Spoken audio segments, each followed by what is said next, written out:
Hi, I'm Boyd Bluestein from the Blues Cats Lounge, and you're listening to KPFT Houston. Support for KPFT and the Prison Show is provided by the Cohen Parole Law Firm.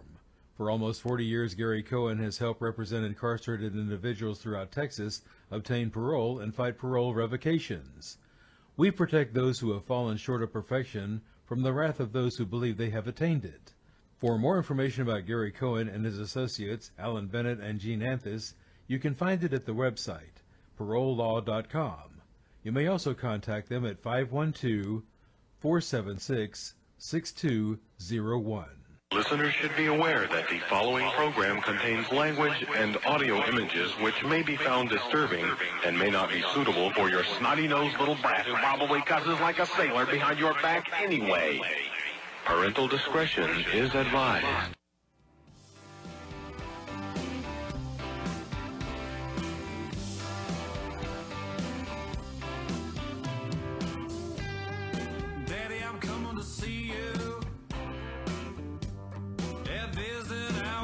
Next week, Mama ain't been doing too well. I'll tell you more when we speak. And Billy's loving high school. He's out there blocking pro JV. I'm sure he's gonna come around by the time you get released. It's Friday night.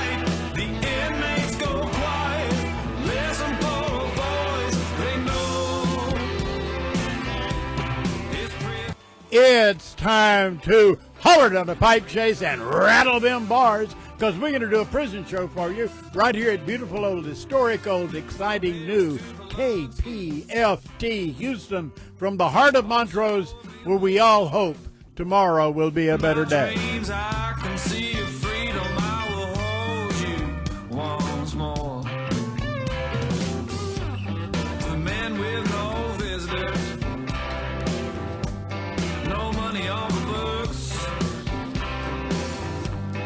Remember, David's always gonna be here. You're never so alone. This thing's my love.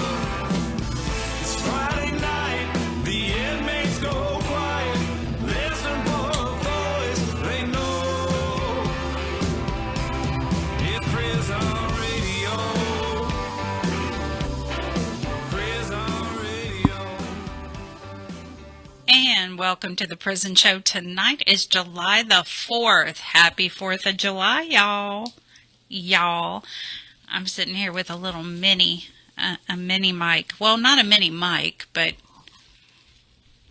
a little microphone holder. It looks really good. It does, doesn't it? Yep, I can see April's smiling face. Yeah. We had cranes, and trust me, we were getting critiqued on the cranes, which David came up with the idea to drag this microphone stand out from there, and now everyone can see. Yay, David. Yay, David. Well, they're not our cranes, so we'll do the best we can. Yeah, no, they're not. They're not our cranes, so we can't, dismantle and, haul off. I'd like to at least move them. Right. They're where they're screwed in at. They're in everybody's way. They are in everyone's way. However, when we get a camera operator, that person will be able to move around and get y'all in there. Now, happy 4th. I'm wearing my lei. I guess you would call it a lei. April's wearing one. Terry is wearing his bow tie. We have Dee Dee in the control room. She's all giddied up with her 4th of July attire, and so is Miss Linda. Now, who is left out of this equation? That would be David. I got my cowboy hat on. Yeah. Yeah, he does. He does have that on. However, there's no 4th of July at all on him. And Miss Linda made sure everyone else had stuff. Everyone else. Thank you, I got a blue shirt on. Yes, you do, David. Thank you. Quit picking on me. I'm gonna continue to pick on him. So anyway, like I said, happy 4th of July, everyone. And tonight, David, of course, has lined up a fantastic show. Mary Sue Molnar, the executive director at Texas Voices for Reason and Justice, is calling in. April Towery Huffman. Yes, she recently got married, and she is the author of Do You Want to Get Well? So she is actually in the studio, and we're going to be talking to her. She's also a part of Lioness Justice Impacted Women's Alliance. And we have one of our favorite attorneys here, Terry Peden. He's in the house. He's going to be up in just a little while. The women go first. Absolutely. And then we will have Abe Bonowitz he is the co-director and founder at Death Penalty Action. So he's going to be calling in later tonight. So first we have Mary Sue. Hey, Mary Sue. Good evening. Hey, good 4th of July. Happy 4th. How are you this evening? I'm doing good. We are still winding down from our grueling 89th legislative session, putting away all of our packets and one-pagers and, sending a few thank you notes and some other things. And this month we had our bill kill parties. So I went, so since we managed to kill all of the bad bills on our list, so I went to Austin and then Houston and Dallas, and then we had one here at my home in San Antonio. So that was a lot of fun. I mean, it was a grueling session and everybody put in a lot of work. So it was kind of a good time for all the different members around Texas to get together and eat pizza and visit and meet each other face to face, and that's what we did. That's a great idea. Eating pizza and getting together, but eating pizza too.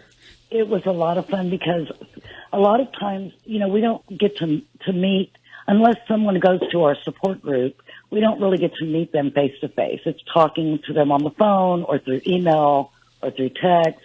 So to get to see these people that I've been talking to, for 2 years and face to face, it was really a blessing. I really, really enjoyed every single group that I went to. But so now, it's time to clean up the paperwork and get back to business. And what we do here at Texas Voices is we advocate for people who have a sex offense. And most people will get out of prison someday or will be out here on probation or whatever the case may be, and we try to help them move forward in a healthy way so that they can live a productive life. And what we feel like is during the legislative session, they're constantly filing bills that put barriers in front of people on the registry. And so we're trying to kill those bills because if someone's homeless and jobless and helpless, they're more likely to resume a life of crime. And, we want people to have a place to live and to get a job and to, be able to live a crime-free, normal life. But it seems like the state of Texas is at odds with that. So we're always up there trying to fight bad bills. And, we basically ask them, do you want people to succeed or not? Because it seems like you don't. When, you continue to put residency restriction bills out there, people are already pushed out of entire cities because of ordinances, and then they're trying to create more residency restrictions. We're like, where do you expect people to live? So those were the majority of the bills we fought against this session, and there were a few more, but it went well. I mean, we're glad we made it through, and we're glad that it's over. That's for sure.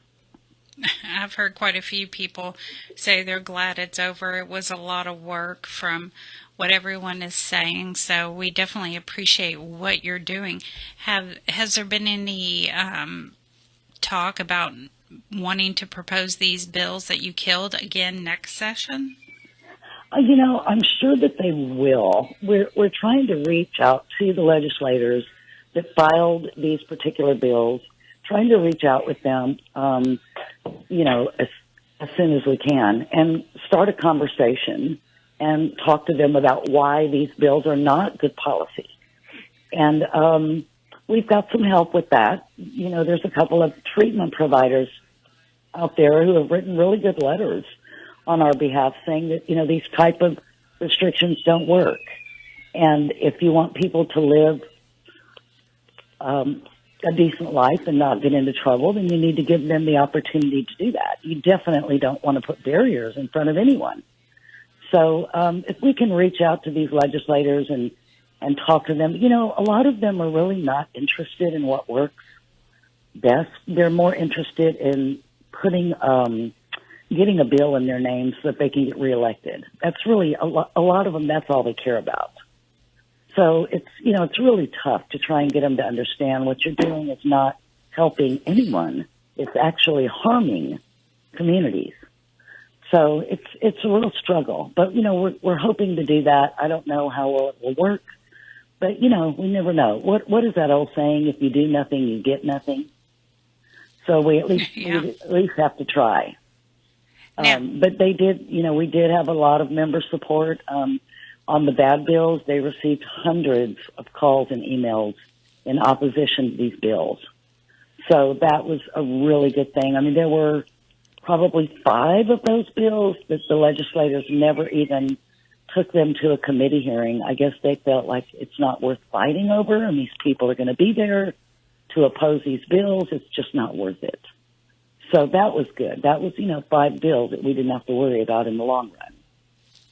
But it's tough. I mean, with 150 state reps and 31 senators, and then trying to find the people that live in that district. Oh man, it's really a job.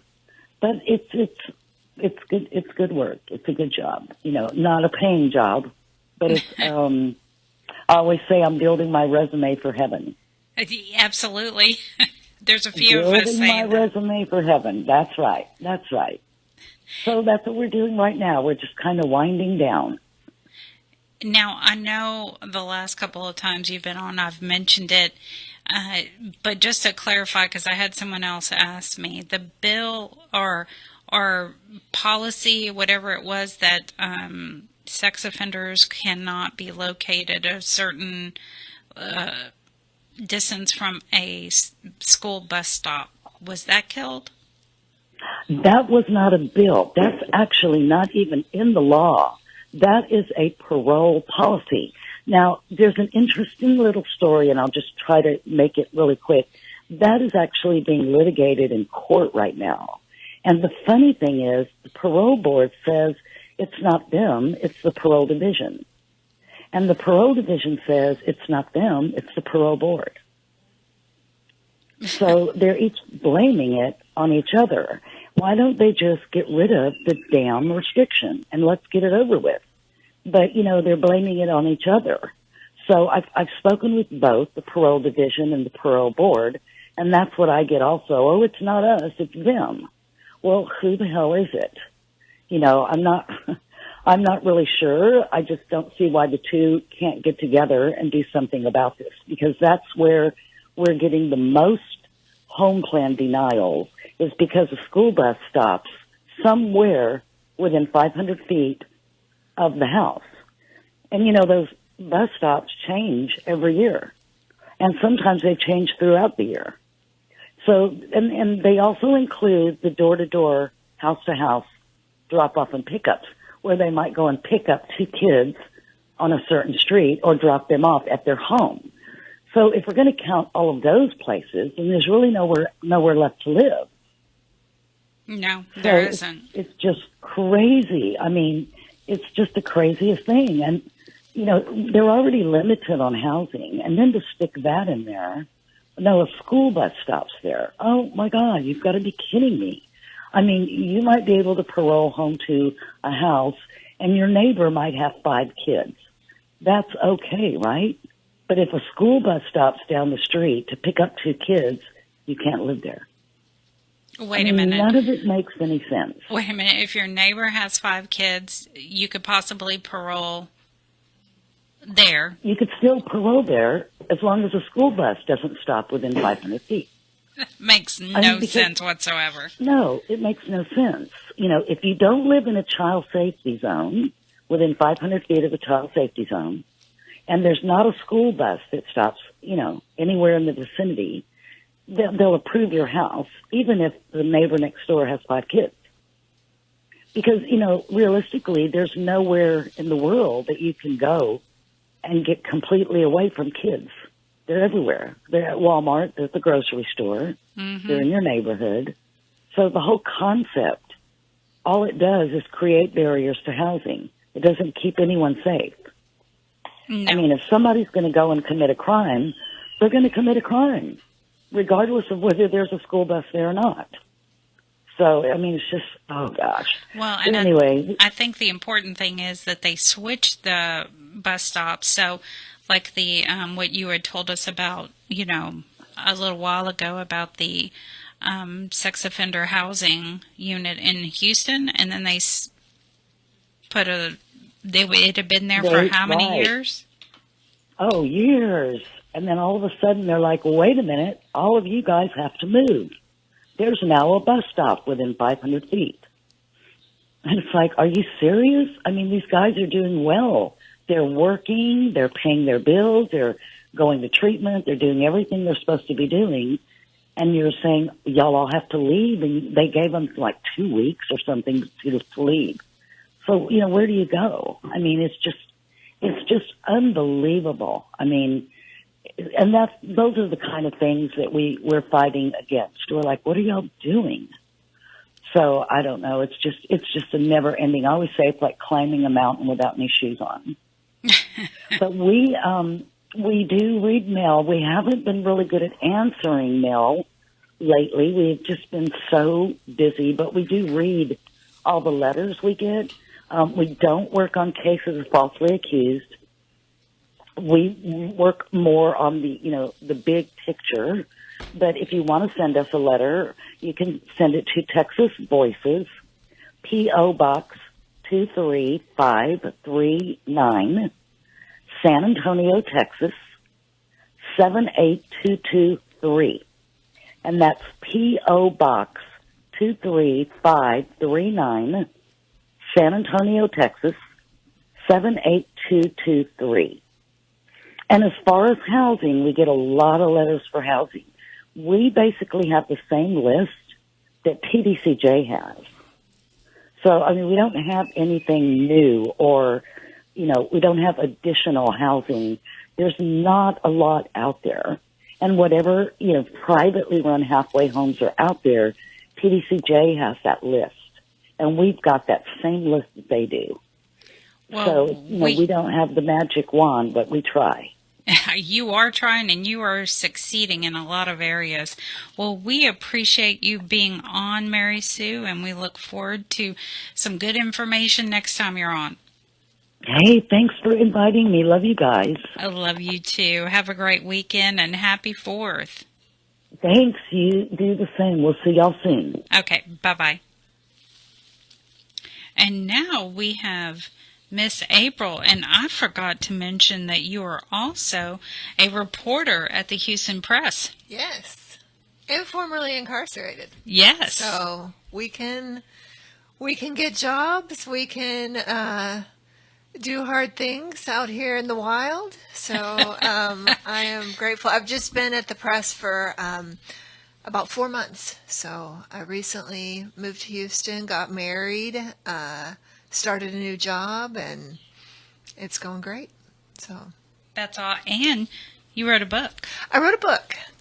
It's called Do You Want to Get Well? And it is about my journey, if you will, with alcoholism, and just finding there's such a sort of stigma around like sort of jailhouse conversions or I grew up in a Christian home. I had faith, but then I had this 20-year cycle of just debilitating alcoholism.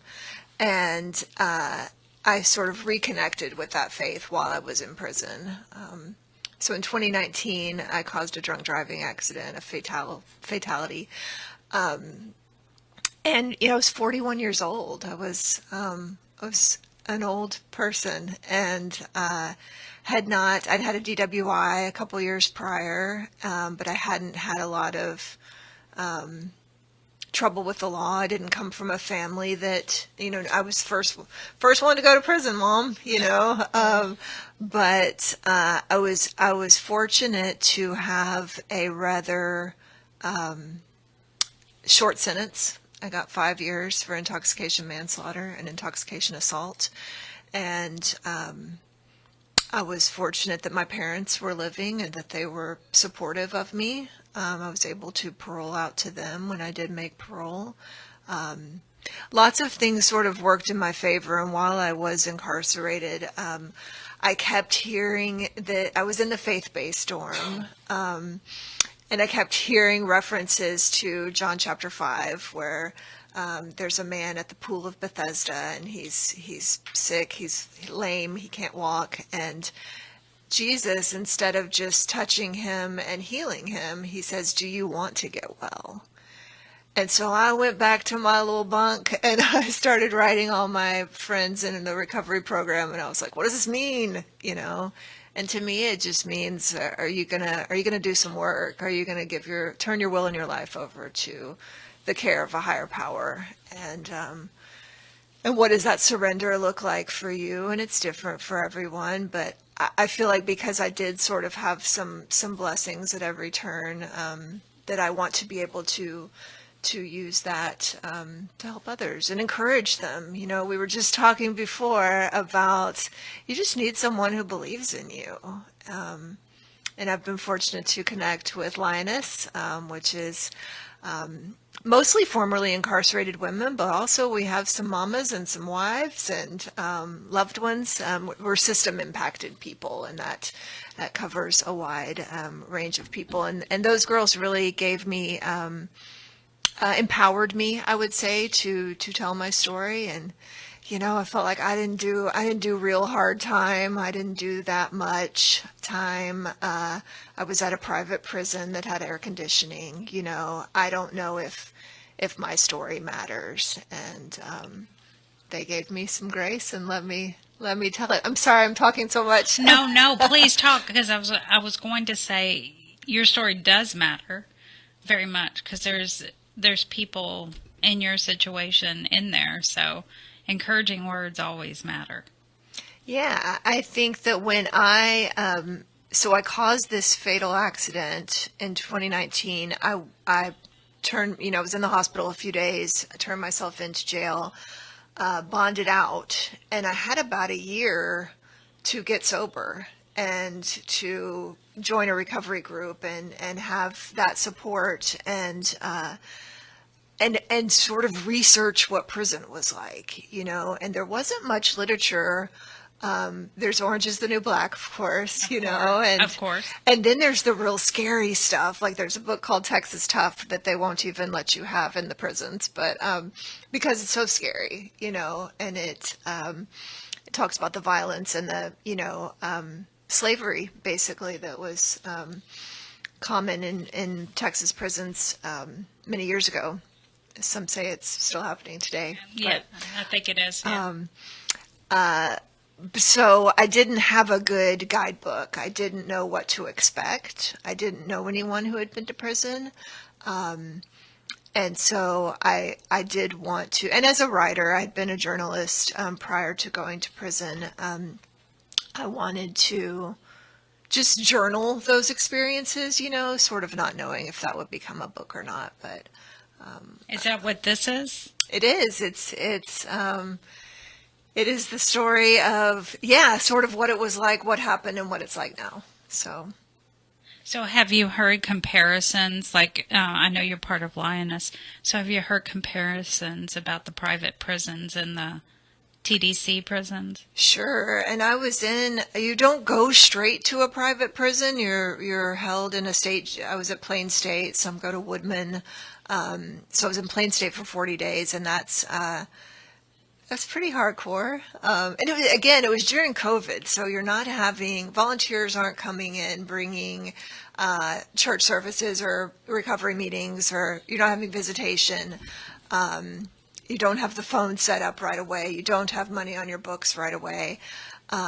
It was hot at that time. I didn't have a hair tie, and so everything's just, I was overweight, and so I somebody told me you could make a scrunchie with a sock, and I tried to tie my hair up with this. Well, that's contraband, that's not its intended use. So, and I was so scared. And so the girls called me 60 days in because I just asked so many questions, and I was so, they were like, what are you doing with all this information, and, I just didn't want to get in trouble, and I didn't want to get a case, with my sock in my hair. So, Did you?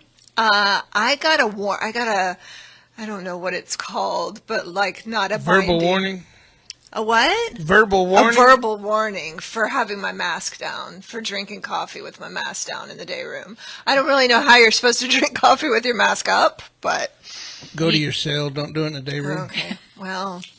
but I wrote an appeal. I went to plead my case, and you'll love this, Terry. I was prepared, and they told me I could appeal it, and so I put out bullet points and wrote a whole writ, to present to a sergeant or something in a closet. Yes.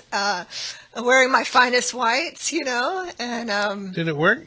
Well, it stayed a warning. I made parole eventually. So, and that's they sort of use these scare tactics of you could lose your answer, you could lose your parole if you get a major case is sort of the big thing. But I didn't really know what was major and what was minor, and they change it a lot too. You just want to go home so badly, and so for those of you listening. Who are incarcerated. I don't know that I definitely had some days where I didn't have a lot of hope, and but even if I had done every day of that 5 years, I was able to see a light, and I ended up doing 1.5 years, and I realized that many people are not so fortunate, but know that your story matters, and that you are loved, and you matter, and people out here do believe in you. And what I did, I don't proclaim innocence. I didn't wake up in the morning and plan to harm, a whole family. I mean, and Mary Sue, who was just talking about sex offenders, it's they're sick, and I was sick, and I wanted to get well. And my friend Marcy from Lioness says, we rehabilitated in spite of prison. Prison is not rehabilitative, but if you choose to do some work and to be a light to others. I mean, I think that's part of what helped me get well is being of service to other young women who were addicts or alcoholics or struggling in some way, Which most of incarcerated people are struggling before they went in and while they're in. Now, how long did it take you, or what is the secret to get, now I realize it's not private prison anymore, but what was the secret to get moved from? I think it's pretty random. Lockhart is and it's changed since I've been gone. I got home in January of 22, but it's a pre-release facility, so you go home from there. And I think actually now they ship you back to Crane and you go home from Gatesville, but you're not there. If you had a 20-year sentence, you would not spend those 20 years at Lockhart. You might spend 18 at a rock and roll unit, if you will. I think that's what the men call it. I didn't really hear that in women's prisons, but explain rock and roll. Hardcore fights, violence, Riot, shanks. girlfriends cutting each other. I saw, many scars from people, and Hobby was known to be a rough unit. Oh. If a woman came to Lockhart from Hobby, it was like, oh, let her do her thing, stay out of the way. And a lot of the people who came from the hardcore units did not want to be at Cupcake Camp. Cupcake Camp. Correct. Which is Lockhart. Okay. Cupcake Camp. So Y'all had families and you called each other like your daughter, your sister, your mom, or something like that? I had some women call me mom, mama, ma, and I was like, don't do that. I ain't your mama. I don't have children, and so I didn't want to take on that responsibility. I didn't, but my Lioness friends certainly did, have families. I did make, some of the best friends of my life, people who I didn't know how to cook. I didn't know how to, clean, really, and people would be like, what, did you have a maid? And I was like, no, I just didn't really mop a whole lot of floors. So you had to learn how to brush your teeth and not spit it in the sink. Yeah, I had to learn a lot of stuff. Yeah. We kept our floors so shiny, especially on Cofield, because it's called the glass house. And the sun would shine in so much that you'd wet your floor and you'd lay in your floor in the water. You'd waller around in your boxers. Everything would be wet. To get cool. It's the only way to survive. Yeah. But you had AC in the private. We had AC. It was actually cold more often than it was hot, we didn't go outside much. It's like a big school. Everything, your commissary, your medical unit, everything's chaplain's office, everything's indoors. So when you're walking to chow, you're still indoors. So if somebody wanted to get in touch with you via snail mail, how can they do that? I don't have a P.O. box. Well, they can definitely write you at the prison show, and we can love that. And we can get it scanned, and that is 22. What about the Houston Press? Can they write you there? They could. It seems like Bill Sims tried to write you a letter there, and it came back. Oh, really? Yeah, the address that is on the Google webpage. Huh. It didn't get to you. Okay. It's on McGowan. I don't know. Okay. But try writing me through the prison show, and I'll add you to my Securus. I correspond with quite a few people, and I'm going to Polunsky tomorrow for a visit. So. Oh, I am too. Are you? What time? 2 noon? Sessions. Oh, you're going from noon to 2. General population. Yes. Yeah. Okay. Just so this person can have some AC for 2 hours. Isn't that sad? Yeah. I'll get him a snack, but. All right. So if you want to write to her, Miss April, 226 Chipmunk Trail, and that is in Shepherd, America, 77371. Thank you, Miss April. Thank you so much. Thank you so much. And now it's Mr. Terry. Can y'all switch? And just one more time, let me throw her book up so y'all can see it. All right. Now we have Mr. Terry. Awesome Terry, one of the best attorneys in Texas. I'm going to say it again. One of the best attorneys in Texas. And I got a bow tie on, so I must really be something. See, he's got a bow tie on. If y'all don't believe he's a good attorney, ask all the second lookers. And I'm a second looker. I'm going to start off with the second looker before I forget. Whoop, whoop. Second looker. Okay. So. Talking to the mic. Yeah. There we go. Okay, guys, look. I'm going to talk straight to y'all this evening. We ain't going to do no bull jiving. Bull jiving. And I got a message for y'all. So, my question this evening is your spirit keeping you locked in? Is your spirit, is your soul, is the energy that you're carrying the reason why you haven't made parole yet? That might not be the case for everybody, but it might be the case. I know it's the case for a lot of people. So, sometimes the energy that we carry can trap us into a situation. For example, whether that be constantly trying to run game on people, or be slick, constantly trying to blame others, constantly trying to buck the system or manipulate the system, our loved ones, our family and friends, in a situation that really we should be submissive to with a spirit of humbleness to then get the desired result from the correct place and not from our own attempts just to have our own way.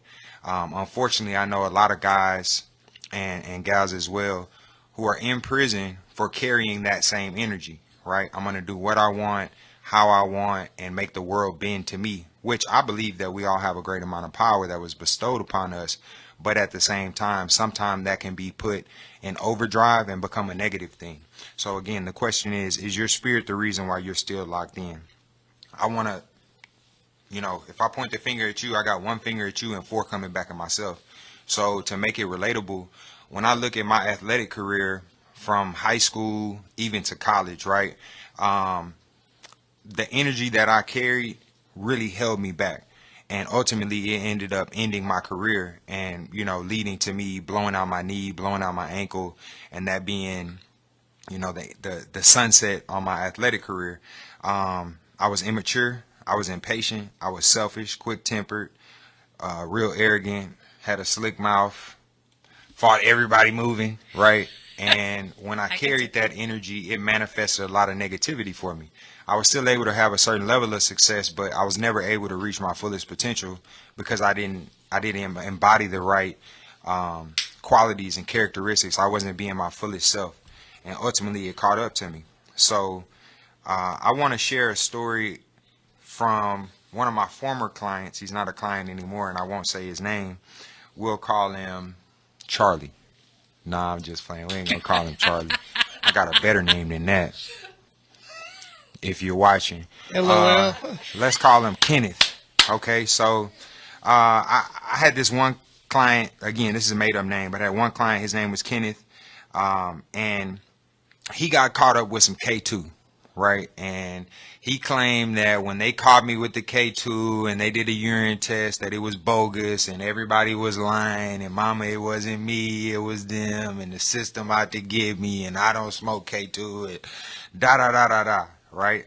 And I think that this is a microcosm. In this case, we're talking about K2, but it could be for a matter of inmates lying to family members, whether that be getting involved with gambling or getting involved with this, that, or the third, and becoming a victim of extortion, right? Or catching a disciplinary case, being taken out of parole review, getting put in G5.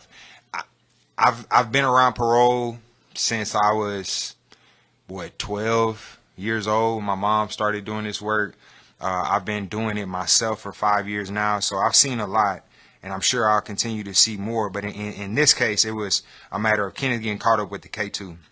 So again, y'all know what K2 is. Make you roll around in the day room in your own saliva and, just really be your lowest self. I don't know how much lower version like of your... an idiot. Right. So anyway, when he caught this case, I was already paid me. His family paid me. He didn't pay me. His family paid me to represent him for parole. And he was begging me like, hey, Terry, take over my case, man. Get in here. Look at this disciplinary matter. And I told him, no, your family didn't hire me to handle disciplinary cases. They hired me to represent you before the parole board. That's outside of my scope. I'm not doing it. Your job is to stay out of trouble. It's my job to do everything I can to get you home and show that you're worthy of that chance and that privilege. You don't have a right. So, I let him know, no, I wasn't going to do that. He was raising all type of riffraff and creating enemies for himself. His family members were coming to visits. They were almost getting locked up. He was just doing a lot, right? He was doing the absolute most in the most negative way, and it wasn't working for him. So the whole time, this guy didn't know that there was a chain of people that led me to him. I had one client who referred another client who referred him. So they all had eyes on him in the same unit. And the first client that initially hired me and then rolled on to him let me know like, nah, bro, he's running game. He's down here rolling around in the day room. He's doing the full junkie K2 thing, right? And, again, it's the energy that you're embodying and you're carrying that is preventing you from moving forward because your intentions and your actions aren't pure.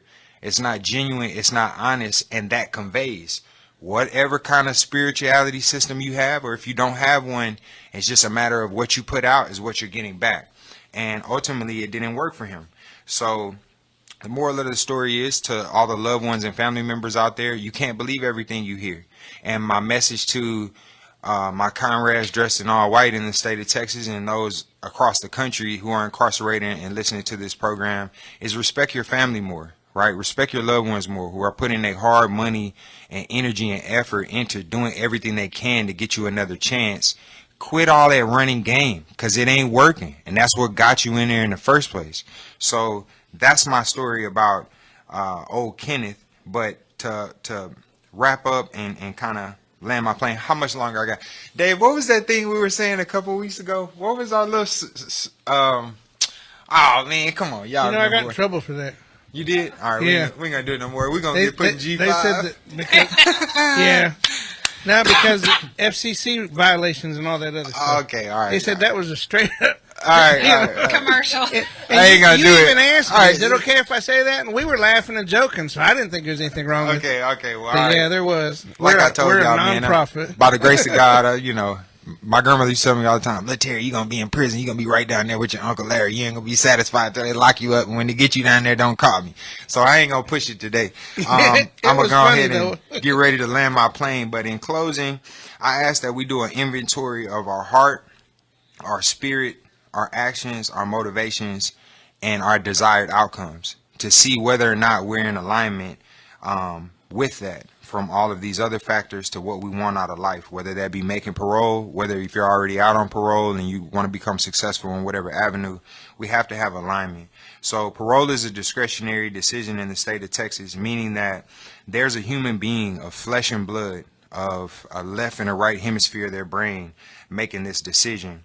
And you can never underestimate the supernatural element of it all. Right? Of like, I'm living right, I'm doing right, and because of that, that has pierced that veil to get my freedom back. And I know that that's not the case for everybody. So I don't say this to discourage people who have been living right for a long time, haven't caught a case in 5, 10, 15, 25 years. I had a capital case that I represented a gentleman on today, hadn't caught a case in 25 years. He's been in prison for 45 years. He caught his case in 1980. I was born in 1990. So trust me, I don't say this to disparage any of you guys, but I'm saying for a lot of you individuals who have been parole eligible and it's just not working, man, do an inventory and let's clean it up and get it right. In any event, I believe in you. If you're serious and you're for real and you're not going to waste your people's money, have them contact me. My name is Terry Peden. I'm an attorney licensed in the state of Texas as well as in Alabama. I practice parole law. It's a second generation thing for me, carrying on my mother's legacy and work that I genuinely love to do, as well as civil rights, criminal defense, and personal injury. So if you want to get free, call THP. My phone number is 334-544-9471. Again, 334-544-9471. And my snail mail address is P.O. Box 1410, Houston, Texas 77251. P.O. Box 1410, Houston, Texas 77251. And shout out to the Second Looker. Shout out to the Prison Show. Always immensely appreciative of the opportunity to come and speak and just be a part of all the great work that y'all do. Much love and happy 4th of July. Peace. Wow. Yeah. And he dropped the mic. I still got a bow tie on, man. What y'all mean, man? I'm bad, man.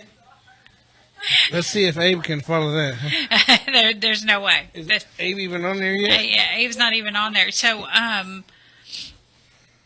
have you seen this year that there are more paroles being granted? I can't necessarily say that I've seen more or less. I feel like I have really great clients. I'm fortunate for that. So I don't know. I don't want to just speculate. I hope so. I hope there is. I hope we're on a upward trend for a parole grant rate. Absolutely. I do too. Yes, ma'am. I do too. Well, thank you. Thank you, Mr. Peden. Thank you, ma'am. Thank you. All right. Now we have Okay. We have Abe on the line. Let's throw him on the... Hey, Abe. Well, good evening. Can you hear me okay? I sure can. Great. It's Independence Day, whatever that means to you. And I know it means, I'm not free to a lot of people. And I want to just acknowledge that with that recognition. But greetings, everybody. I hope you're able to stay cool and keep thinking those thoughts of freedom here, because it's an interesting time that we're living in. It's a Chinese curse. May you live in interesting times. So I guess you could say we're all cursed in a way. But I do want to start with some good news, a couple bits of good news, sort of. The first bit is really good news, and that is that the first state, Delaware, just this past Monday, right before they ended their legislative session for the year, passed legislation HB 35 that is the first step towards instituting a constitutional prohibition of the death penalty in the state constitution. They have to pass that bill again in the next session, so after the next election, then they'll do it again. And if they do, then that makes Delaware the second state to constitutionally prohibit the death penalty. I'll remind you that in 2016, the state Supreme Court threw out that state's death penalty, and then last year we passed a bill to scrub all the language allowing for the death penalty out of the state statutes, and now we're working to seal the deal. So it's kind of exciting. I've been working in Delaware since about 2010, and 10 years ago, we had wall-to-wall police from all the different law enforcement agencies just standing there with their arms folded, glaring at the legislators because they didn't want that bill passed. And this year they were nowhere to be seen. No opposition. It was amazing.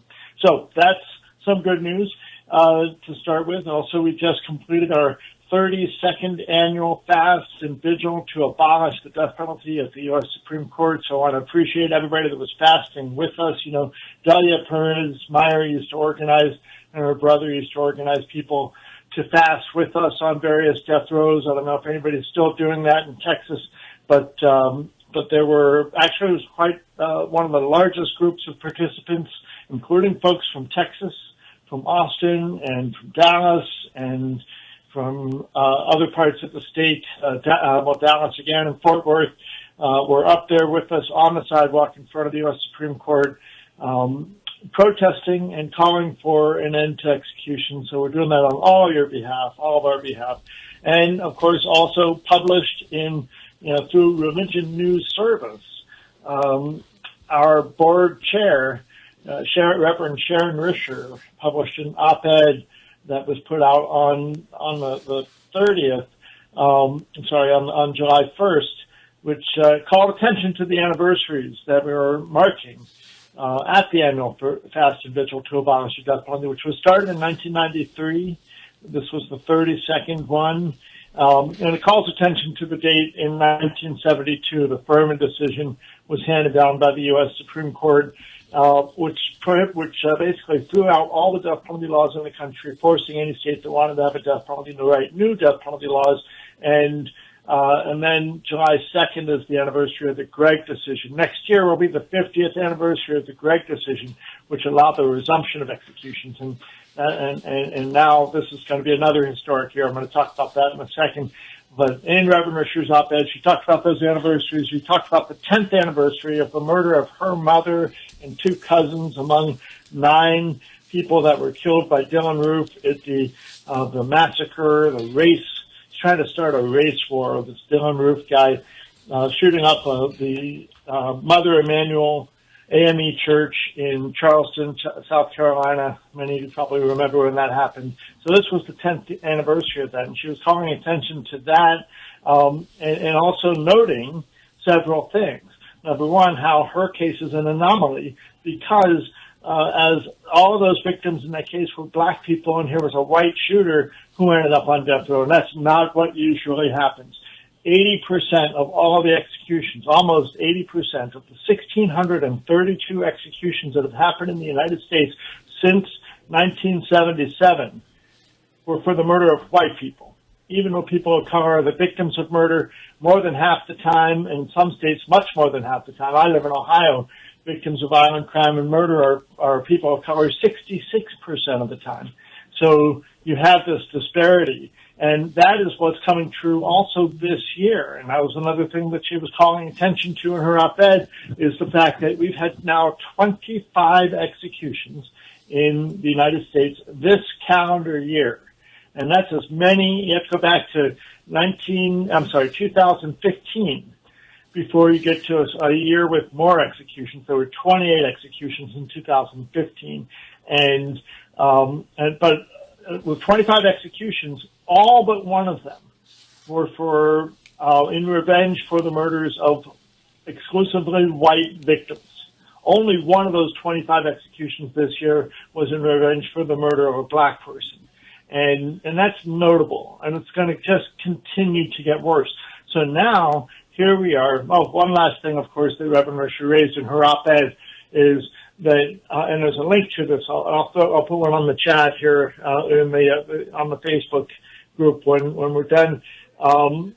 The other thing she just called out was the fact that as a victim family member, when there's a death penalty in your case, then what they're really saying to you is wait until we kill the guy, then you can feel better, but you got to wait, sometimes decades, for that execution, which may never ever come.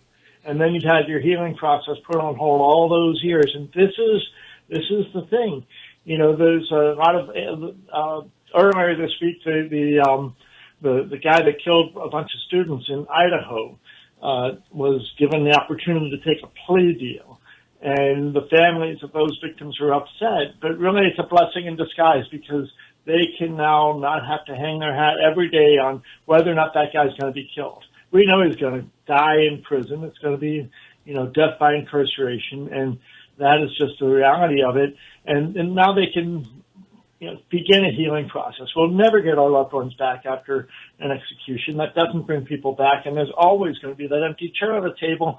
So can we find ways to move on in the aftermath of murder that actually help people, or at least don't sell people this lie that an execution is going to help them? So those are kind of some of the things around issues that we're raising. Now, let me talk about these executions. There's right now, 1, 2, 3, 4, 5, 6, 7, 8, 9 executions that are set to take place, and there's at least 2 more waiting. Let me talk about these for a moment.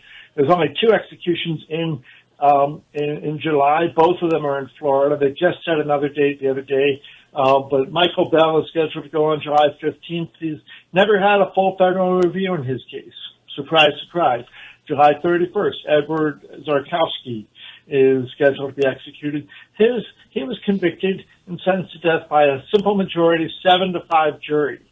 And even under current Florida law, that death sentence is disallowed, because in Florida you have to have at least 8 jurors voting for death, and yet that's the next person of the governor. DeSantis is scheduled for execution. August 5th, Byron Black. This is going to be another thing we'll be hearing a lot about in Tennessee, because Byron Black, and not only is he intellectually disabled, which they don't really care about, but here's the real question. He's got a cardioverter defibrillator implanted in his body, which is intended kind of like a pacemaker sort of thing. It's implanted. It's intended to shock his heart back into rhythm if he's having a heart attack sort of thing. And now the question is, when they lethally inject him, and the drugs are making him die, and his brain is sending signals to this machine that, wait a minute, his heart is stopping, is it going to keep shocking him to try to get him going? So it's going to be a big question, because the only people qualified to deal with discontinuing that or disabling it are physicians, and they're supposed to not participate in execution. So it's going to be a big question what's happening. There is a hearing in Nashville on the 14th. I think it's in Nashville. We'll have it up on our webpage. On the 14th, there's a hearing about this in Tennessee. Anybody that's in range of that should should go and try to be present for that. Let's see. Then we have August 21st, another Alabama execution. It'll be the 7th gas suffocation execution. Again, a man who is mentally ill, and again, a question of the jury recommended life without the possibility of parole, better understood as death by incarceration, but the judge overruled that and sentenced him to death. And that's what's happening with David Roberts on August 21st. Then we're going to get into September 25th. This time we have 2 executions at exactly the same time. Blaine Mignon in Texas, who has, of course, an intellectual disability, and then Jeffrey West in Alabama just got a date. I still don't have the details in his case, but those executions are scheduled to take place simultaneously on September 25th in Texas and Alabama. Then we get into October with Lance Shockley in Missouri. And Missouri has a new date after a number of months without one. It'd be interesting to see how this picks up because there's brand new leadership in the state group, Missourians Against the Death Penalty. So we're looking forward to working with them to help raise awareness around this and shining a spotlight on it. And then the last execution currently on the schedule is Harold Nichols in Tennessee. However, new dates have been requested in Indiana and in Utah.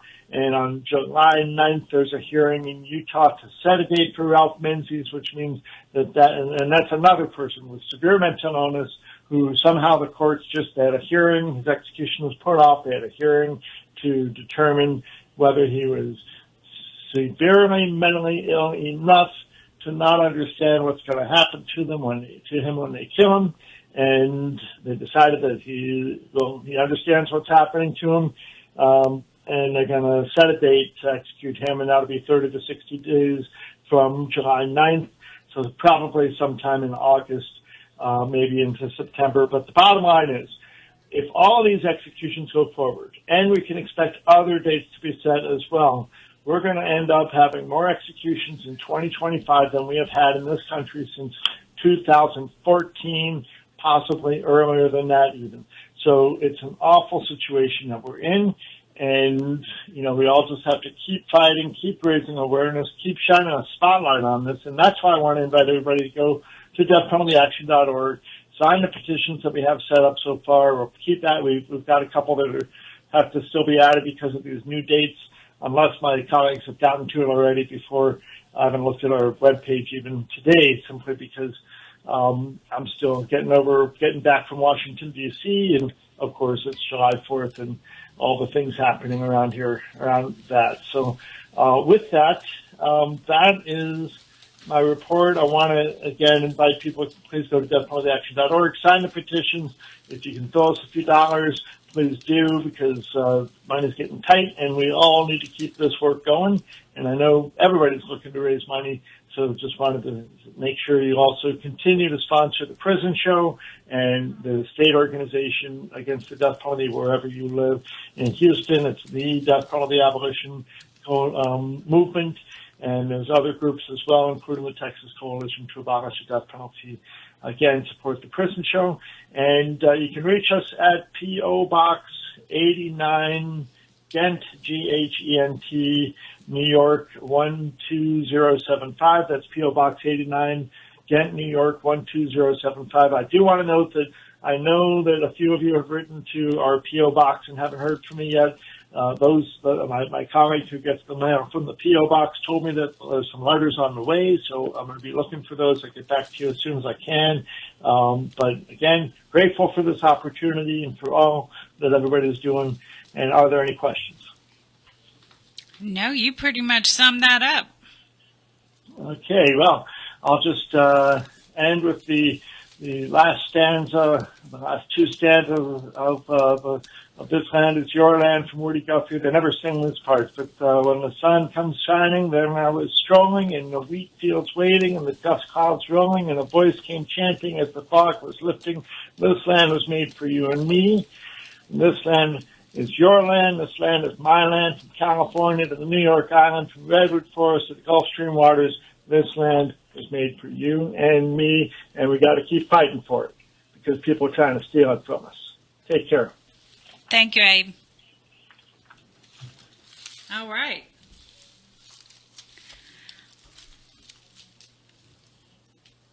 All right, what?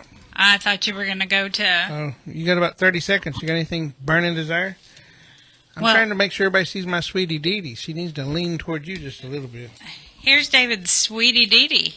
Lean on in. She's trying to hide behind the microphone. She said she wasn't going to talk, so she moved that microphone out of the way. There. Yeah. I moved it.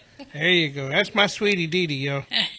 She's got bling. She's wearing her 4th of July bling tonight. This was supposed to be David's. Yeah, see, it looks much better on Dee. No, I was talking about the empty one. Right here. I'm not watching the camera. I should be watching the camera so I know what you're talking about. Yeah, you should be. I'm just trying to show off my sweetie Dee. And you showed her off. She's Yeah. she's looking spiffy with her. I thought that was Terry's bow tie.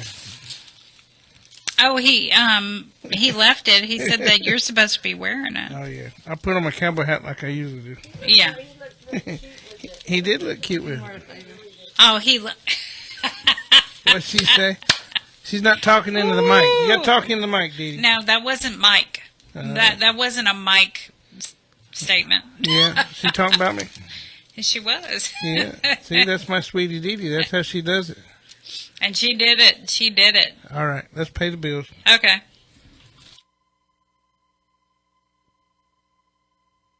You're listening to KPFT Houston.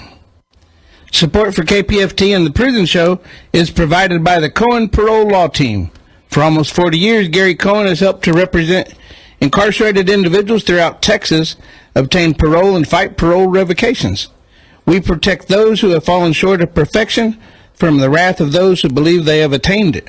More information about Gary Cohen and his associates, Alan Bennett and Gene Anthus, can be found on their website at parolelaw.com. You may also contact them at 512-476-6201. Okay, now we're going to get a... I wanted to mention, I'm sure everyone has heard about the Texas floods in... Guadalupe River, the Guadalupe River. Yeah, around Kerrville. Texas Hill County. The death toll has risen now to 25, and 5 of those people are from Houston. So 25 now confirmed dead. And that happened this morning, right, David? I think it's still happening, isn't it? It's still happening. Dee was showing me videos where the whole houses are just floating down the river, and the cars and the boat trailers and everything. It's like it's all just falling in the river. Didn't the dam break, or? I'm not sure. I know that there were... I think that's what Linda said. That Linda saying the dam broke. But we were reading an article where there was a Christian camp, and all these 100 people, a bunch of them got out, but there's like 20 girls that are missing. Well, they've confirmed 25 are dead now. But how many are missing? They said, they haven't said how many are missing. Yeah. I mean, it's just really serious. I mean, wait a minute. They said 23 to 25 children attending a summer camp are still missing. Yeah, that's what we were saying. And we were watching some of the video, and it's like a big wall of water just came and washed everybody away. It's just, and now the river's rampant. It came real fast. Yeah. Yeah, it came real fast. Flash flood. Yeah, it kind of reminds me of Katrina when the levee broke. Yeah, it's pretty bad. Yeah. So I don't know if y'all pray or send good vibes or whatever, but let's keep them in our thoughts. Absolutely. So let's get to Captain Tom. Let's get to Captain Tom online. Hey, Captain Tom. How you doing, Dani? I'm give you all an update on Guadalupe. There's 25 confirmed deaths. 27 people are missing. Okay.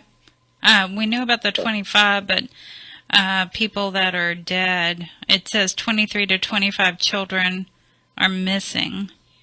They have counted 27. So, okay. Like David said, we'll keep them our thoughts and prayers for all the people that live in that area. Happy 4th of July, everybody. It's 249 years of independence and freedom. And down with the British. Anyway, all the shout-outs out there to all my incarcerated veterans and homeless veterans. And there's a lot of fireworks going on out here at Baytown. I don't know if y'all hear any fireworks over there at the radio station. We do not. I don't hear any over here. Well, you're lucky. Y'all are lucky out there. How you doing, David? I'm blessed. How you doing? I'm doing all right, brother. Everything okay over there? Yeah, I can't hear fireworks because I got headphones on, but Linda says she can hear them outside. Yeah, when I went and let Terry out, there was a lot of fireworks. You could see them in the sky. Really nice. Dee Dee's there, huh? Yeah, Sweetie Dee Dee. Your sweetie's there. Hello, Dee Dee. How you doing? Yeah, talking to Mike, Dee Dee. Talking this one right there. What do you want me to say? Say hi, Captain Tom. Oh, hi, Captain Tom. How are you? Hi, Dee Dee. How are you? Oh, he said, how are you? I'm good. I got my new ears. But she don't I have just a don't headset have a on. headphone on right now. Yeah, that's good. I'm glad to hear that, Dee Dee. She's out there looking pretty. And Dani, how are you? I am doing good. I'm glad you're doing good, Captain Tom. I'm doing a lot better. July 8th, I'm going to the VA hospital to see if I can get my leg back. Oh, good. Yeah, prosthetic leg. Yeah. I thought they were going to sew it back on. I was supposed to do it 2 weeks ago, but they changed the appointment date. So my primary care physician was out of town, so I had to wait till he gets back. So anyway, all right, happy 4th of July to everybody. Y'all stay safe out there. I'm Captain Tom. Don't forget, you can donate to KPFT by going to kpft.org or call 713-526-5738 or text the word GIVE to 713-526-5738. You also can become a sustainer. And don't forget to donate to the Prison Show. I'm Captain Tom. See y'all next week right here at KPFT. Good night, everybody. Good night, Captain Tom. All right, now let's get to Anne.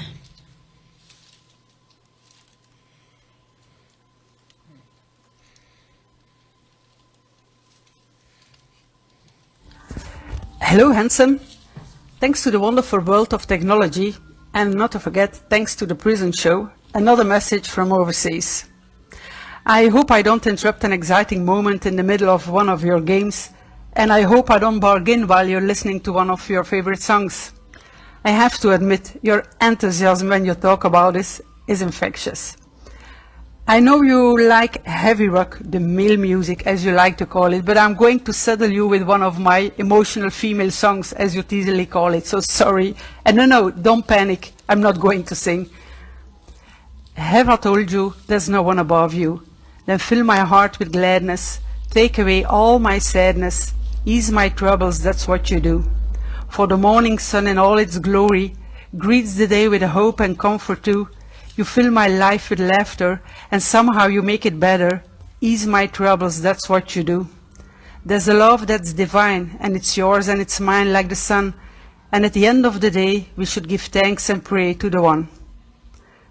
My precious one, I want to ask you one favor. Please take care of your health. I know you like to compete with yourself, but those the physical challenges you impose on yourself, go for a healthy balance. Know that I love you each day a bit more, and know that I'm counting the days till we meet again. Your water lily. Bye-bye. That was sweet. I wish she would have sang it, though. That would have been great. Why don't you put some earphones on? No? All right, let's get to Babe.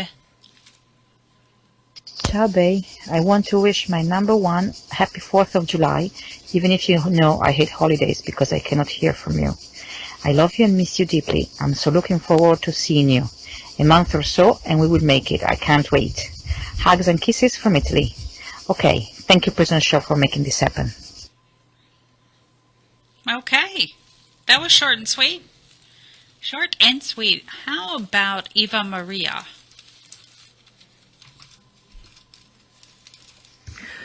Good evening, everybody.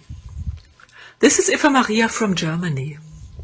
I would like to greet everyone in the Texas Department of Criminal Justice, especially those who didn't get a greeting tonight. And I would like to greet everyone who is, like me in Germany, suffering from the heat, all the inmates and staff and relatives and friends, and especially my pen friend.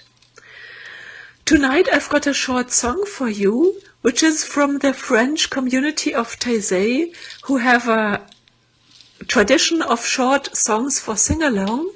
It's very easy and you may sing along. I will sing it 3 times for you. The kingdom of God is justice and peace, and joy in the Holy Spirit.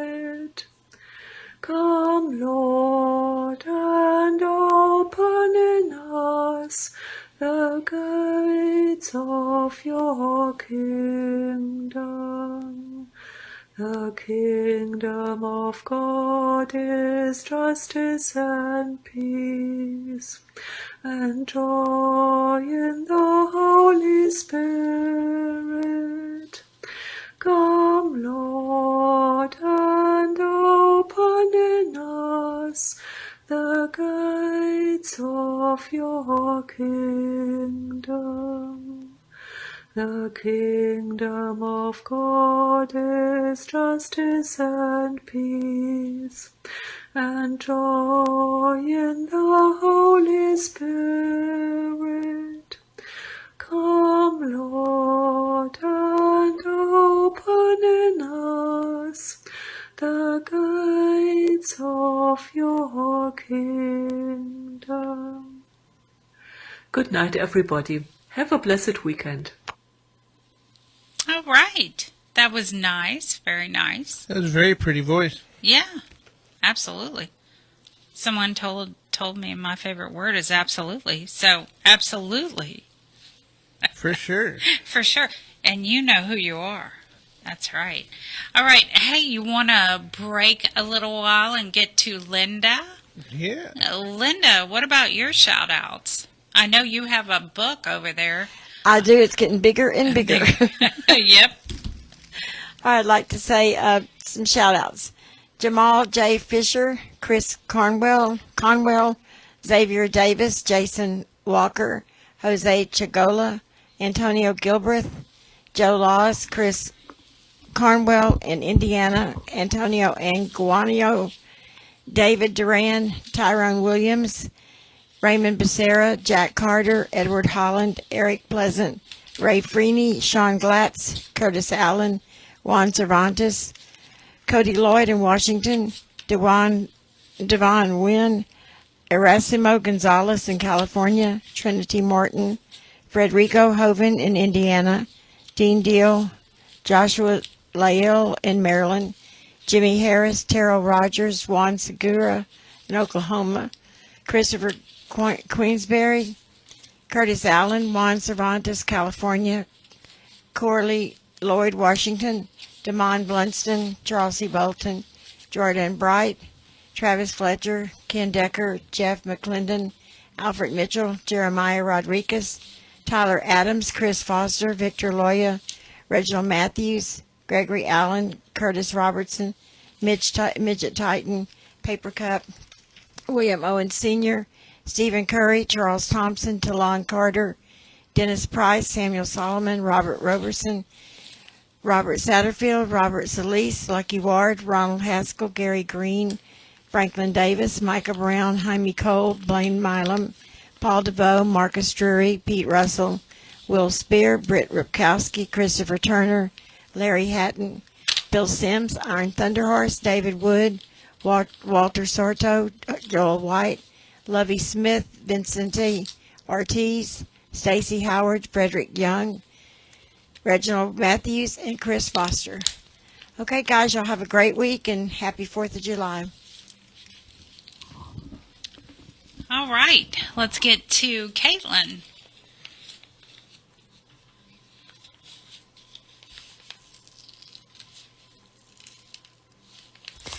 This is a shout out for Beto Garza and Polonsky.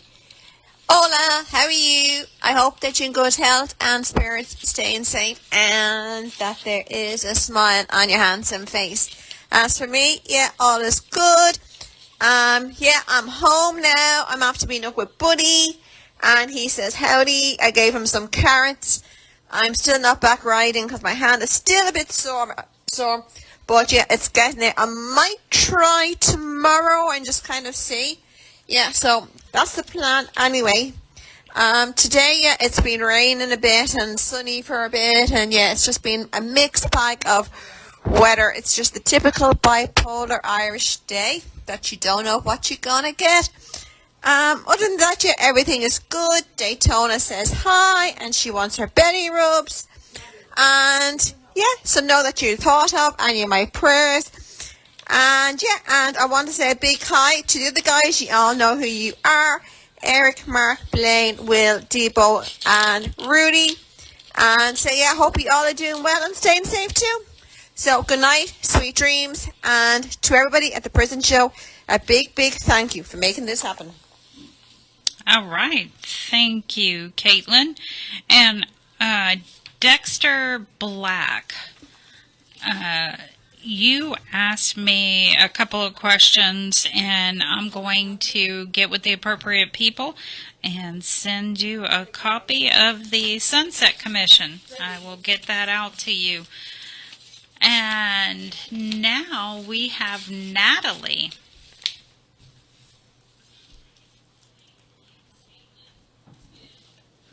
Hey, Natalie. Hey, how y'all doing tonight? Doing good. How are you? Pretty good. David said I could come and announce the event I'm having on July 20th. My organization, 15 Down, is having a Sunday Fun Day. It's going to be at 8660 South Braeswood in Houston, Texas, and it's going to start at 2. We're going to have free food, hot dogs, cold drinks, snow cones. We're going to be giving away clothes, school supplies, hygiene. We're going to have some face painting, maybe some free haircuts for anybody that wants to come down and get anything free. Oh, well, that's always perfect. That's my favorite price. I know. And what's the name of the event? It's called Sunday Fun Day. Sunday Fun Day. And that's this Sunday? No, it's going to be July 20th at 2 p.m. Yeah, I'll post it on the Prison Show page. Okay. Thank you so much, you guys. Y'all are awesome for sharing this. Hey, it's my first solo event, and I'm really trying to push it because we have so much stuff that has already been donated as far as like hygienes and food and stuff. So we're really excited to just be able to give back to the community, especially from where we come from. And it's going to be a bunch of other people that come out. I have, I think, Bridges to Empowerment coming out. They got some youth that's going to come help pass out stuff. And then I have other people that are going to come through and just help pass out clothes and food. That's great. All the girls going to be there from Lioness? Some of them will, yes. Some of them are going to try to come out. I think they're going to try to help with the face painting and the food as well. Yeah, that's cool. We did an event a few years ago. That was back whenever Michael Allen was still around. We did it with Tifa, and we painted faces, and we did hula hoops. Ray was still around. Ray was hollering at me to shake that thing because I was doing the hula hoop. He's going, woo, shake that thing. Let me show you how to shake it. Woo, shake that thing. Kind of embarrassed me, but we were playing with the kids, so it was kind of fun, you know? Yes.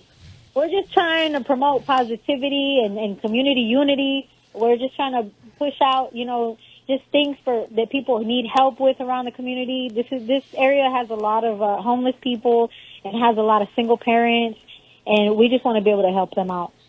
So for those looking, it's in front of the Family Dollar, right? You'll be in the parking lot in front of the Family Dollar? Yes, in the parking lot. Yes, there's a Fiesta, a Family Dollar, and some other little stores right there. We're just going to use the parking lot. They're letting us use it and just post up and just give stuff away. And if they wanted You're to more than donate, they welcome. could drop it off at the Family Dollar, right? Yes, or they can reach out to me, and we can figure something out as well. And your number is on the Prison Show Facebook page where I posted the poster. It's a lot of posting words there. That's a lot, yeah. Yeah. Just want to make sure they get the message and they know where to go get the info in case they don't have their pencil. Thank you so much, David. You are so awesome for all the support. Yeah, we love you guys. We want to get the word out. And I think I'll be seeing you with Jessica on the 11th. Okay. I'll be looking forward to it. Thank y'all so much. I hope y'all have a beautiful night. Happy 4th of July, and much love to everybody still listening in that are there. And I love y'all. I miss y'all. Love you too. Have a great weekend. Thanks. Oh. Too quick. Too quick. So what's going on the 11th? Jessica's supposed to be on. I got her scheduled to come on. And I meant to say something whenever Terry was in here too. Second Lookers. Mm-hmm. They're going to be on August the 8th. Woohoo! But on the 11th, yeah, Jessica. Remember they were here they went to the film, and there was like 3 of the Lioness girls that came in here at the time. Mm-hmm. Yes. Jessica was one of them, and anyway, they were both part of it. Okay. So, I'm trying to get everybody involved. I mean, Lioness is doing so much out there. Lioness is doing an incredible job. Yeah, everywhere I look, every time I look at Facebook, there's something Lioness is doing, and it's not all the same group. It's all of them. It's like they're all active and involved, and that's part of recovery, believe it or not. That's how we stay out of trouble and keep from using. Okay, just as a reminder, this weekend, remember that thing I put up back in January, save the date. Pictures. So Picture Weekend is this weekend, the 5th and the 6th. Remember to get those photos. They will email them to you. And we usually put our photos up, Linda and I, on the Prison Show's Facebook page. And after we put our photos up, you can definitely come behind and put some of yours up. So we'd love to see your photos. All right. Let's get to Freddie. I want to do a shout out to Wallace Pack, to my brother James Dudley, and really everybody behind the walls, women's prisons, men's prisons, everywhere. Hope y'all doing good, man. Happy 4th of July, guys. What can I say? Keep your head up. Keep going forward. Do the right thing. Start getting free while you're in there. That way you won't have to be free when you're out there. You can be free in there like I did it. And it paid off. It paid off big time.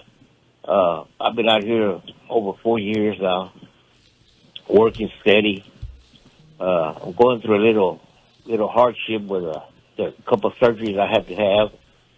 I'm not well yet. I was hoping to be back on the job already by this week, but just another week or so, maybe. Anyway, sometimes I need y'all's prayers too, guys. So y'all pray for me, man, like I pray for y'all, and let's unite and stay together all the time, man. Life is good, God is good, and the latter comes first. So y'all be good, man. Happy 4th of July. All right, David. Same to you, I'm hanging in here, man. Man, I'm glad to hear that. Yeah. Yes, sir. I probably got another surgery coming here pretty soon. Yeah, they got a. Is it just on the same issue? Same issue.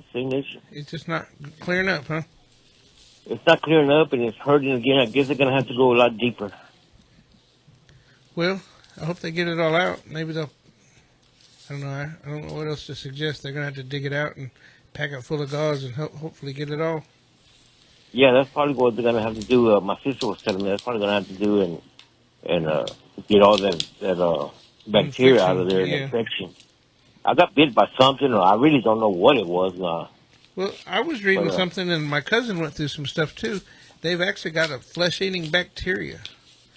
And once it gets in there, they got to get rid of all the bacteria before it can start getting healthy again. And if they don't get it all, Yeah. it just keeps digging deeper and digging deeper, and it's scary. Well, yeah, that's exactly what I'm going through. Because I mean, they put me on 3 different kind of antibiotics, and they put antibiotics through through IV, and it still won't clear up, man. It's got a lot of leakage, a lot of drainage, starting to get big again and hurting again. So they're probably gonna have to go in there and do what you just said, cause us. So. Yeah, well, not to preach at anybody or nothing, but you're on my prayer list. All right, man. Thank you. Bye-bye. All right. Let's get to let's go to Marcy Marie. She's calling in. Hey, Marcy. Hey, y'all. Hey. Thanks for having me, and thanks for the shout-outs on Independence Day. And, I'm with the kids at fireworks, but thinking about everybody on the inside and the things that are, all the people that are locked up in detention centers and prisons. And I want to shout out my brother-in-laws, Chevy, and I want to shout out Dustin. I want to shout out all my girls on the Dr. Lane Murray unit. I love y'all. I'm thinking about y'all. And everybody just keep their head up, and you can have freedom within. It doesn't have to be out here tonight. It really has to come from within also. So I love y'all all. Thanks for letting me shout out. Well, thank you for calling, Marcy. Absolutely. See y'all soon. Okay, great. Thank you. Have a great weekend. All right, let's get to Lydia on line 3. Hey, Lydia. Hi, Dani. How are you doing, How Lydia? are you? We're doing good. We're doing good, Dani. I didn't realize it was already 10 o'clock. Yeah. There's still some people with the fireworks here, and not many, but there's some. And I had a good day. I didn't work, so I rested. And Beto called, and I didn't realize it was already close to 8, and I cut off, and I was still talking. But just telling Mijo, I didn't get to tell him bye or to tell him I love you. And I want to tell him I love you, Beto. I miss you, puppy. But we're good. Not much going on. I don't think any of my sisters got together today. We just weren't in the celebration mode, I guess. But call me tomorrow, mijo, and say hello to the guys for me. You know who you are. That's the Big Will, Eric, Blaine, Ruben, Artie, Robert, Roderick, Mark. I think that's everybody. Oh, and what is it? Henry? Harvey. Harry. Harvey. Oh, I keep forgetting that name. I like Harry better. Harvey. Yeah. Beto told me they moved him from close to him.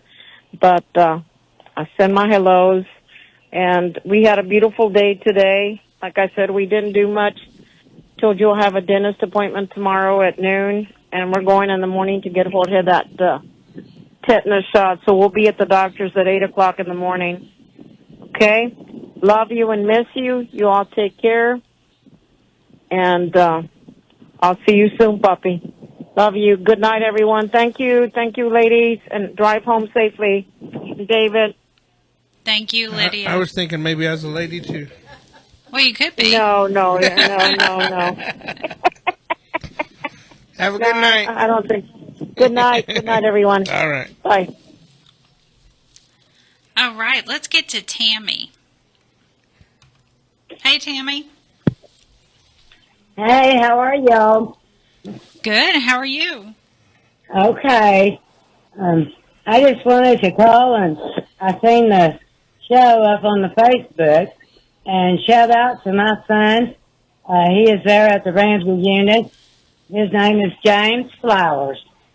I don't know if he's watching or if you've already pre-recorded, or are you there now? We're here now. We're live. We're live. It's not Memorex. That's an old So, one. yeah. I'm showing my age. I live in Arkansas, so Okay. I'm quite a ways away. Well, they'll Yeah. get to listen to us on the tablets. Arkansas gets to listen to us on the tablets. I don't think unless they're in federal prison, they can actually hear us live tonight. Yeah. But Well, they get it on the tablet, so they still get it. Yeah. Well, that's good. He missed out his parole this time. The other day, he was denied. Oh, I'm But- sorry. Yeah, I just want him to hang in there and start working on the next year when he comes up again, and maybe it'll work out for him. So he comes up Been a every long year? time. Well, he did. He will again in 26. Yeah, that's a roller The last coaster. I one- went through that. That's an emotional Yeah. roller coaster there, buddy. Yes, it is. It's a long, hard ride, I know. I know nobody But wants only to he see can her fix it. more than a year, but I mean, sometimes I wish they would have just left me alone and let me go home eventually, you know? Yeah. Yeah. Yeah. Well, it's just him stopping, it's things he's doing in there that's causing his delay. Well, then he needs to listen to Freddie and make the next right decision. And That's listen to Terry right. Peden if you heard him earlier. Y'all stop Yeah. being knotheads. Figure out how to get home. Yeah. Yeah. Hey, I had to do it. I mean, it's tough sometimes. It's easy to pop somebody in the nose. It's hard to swallow your pride. Yeah. Well, he's just been through all that part of it, I think. Now it's time for him to settle down and make the right choices. Yep, take some classes. Yeah. Get some Yeah, I degrees think or he's something in under your the belt. carpentry class. Oh, that's a He's good in one the there. carpentry. Yeah.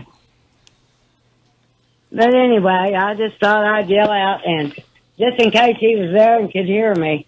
Well, talk to I'll him. say I'll I shut love up. you and- Talk to him. Huh? I said, I'll shut up. You talk to him. Tell him what you want to say. Act like he can. He just can't talk back to you. So you tell him everything you want to say. You got about 2 minutes if you want it. Yeah. Well, I guess that's all for tonight. He called me today, so I'll wait to hear from him again on the phone. All right. Okay. Well, we All appreciate right, well, you calling. Thank you all. Bless you. All right. Call us back. Okay. All right. Thank you, Tammy. Let's get to Kiki.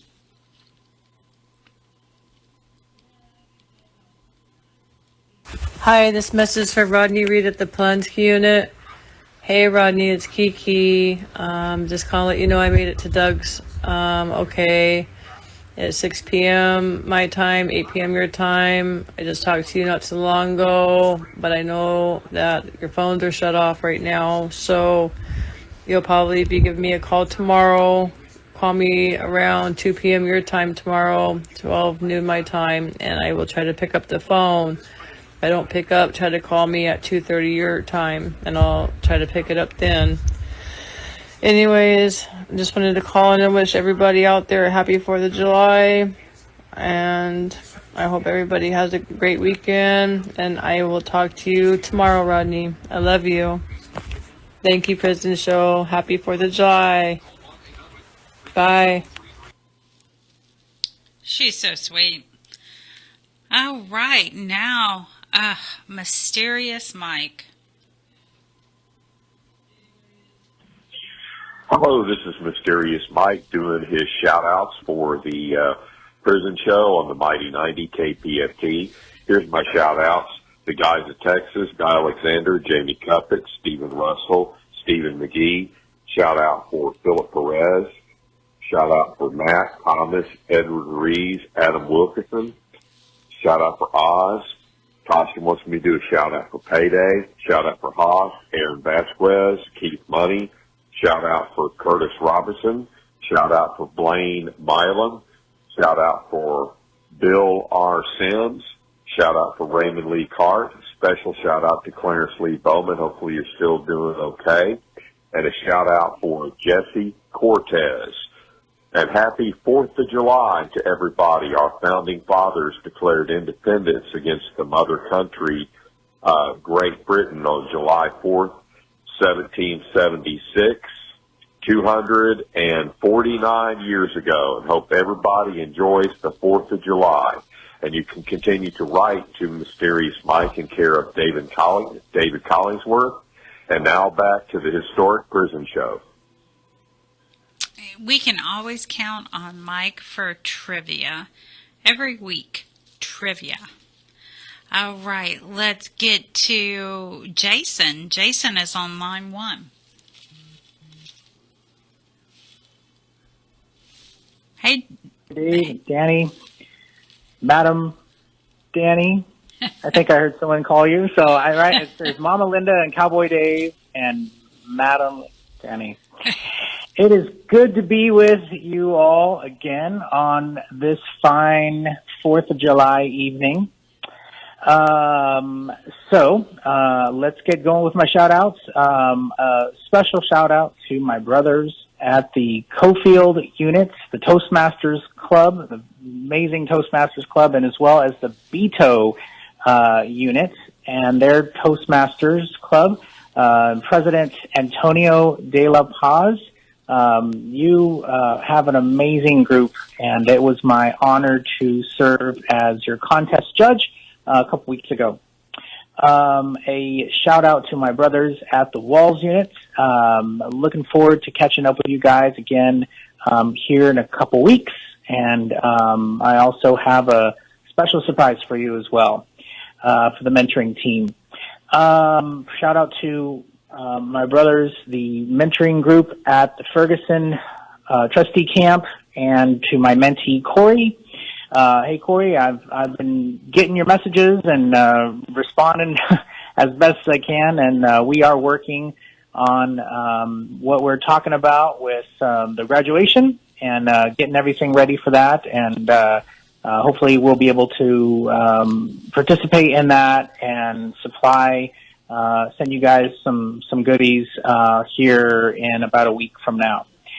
And shout out to, of course, my Kairos brothers at the Ellis unit. It was great to visit with you guys again last week.